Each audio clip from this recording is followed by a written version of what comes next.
പ്രിയപ്പെട്ട സഹോദരങ്ങളെ, പരിശുദ്ധ അമ്മ മാതാവ്, സ്വർഗം നമുക്ക് തന്നിട്ടുള്ള വലിയ സമ്മാനങ്ങളൊന്നായ നമ്മുടെ അമ്മ, ഈശോയുടെ അമ്മ, നമുക്കൊരാവശ്യം വരുമ്പോൾ പോയി പറയാം. എനിക്കിപ്പോൾ ഒരു ആവശ്യം വരുമ്പോൾ എൻ്റെ അമ്മച്ചിയോട് എനിക്ക് പറയാൻ പറ്റുന്നത് പോലെ നമുക്കൊരു ആവശ്യം വരുമ്പോൾ ഓടി ചെന്ന് പറയാൻ സ്വർഗം നമുക്ക് തന്നിട്ടുള്ള ഒരു മധ്യസ്ഥയാണ് അമ്മ, നമ്മുടെ അമ്മ, ഈശോയുടെ അമ്മ.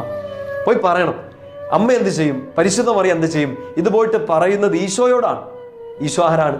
രാജാവാണ്, രാജാതിരാജനാണ്, ദ കിങ് ഓഫ് കിങ്സ്. സർവാധിപതിയായ ഈ കർത്താവിനോട്, രാജാവിനോട്, അതായത് എസ്തേർ രാജാവിനോട് പറഞ്ഞതുപോലെ മറിയം രാജാതിരാജനോട് പറയുന്നു, എൻ്റെ മക്കൾക്ക് ഇച്ചിരി പ്രശ്നമുണ്ട്. ആത്മീയമായിട്ടായിരിക്കാം, ഭൗതികമായിട്ടായിരിക്കാം, പ്രശ്നങ്ങളുണ്ട്.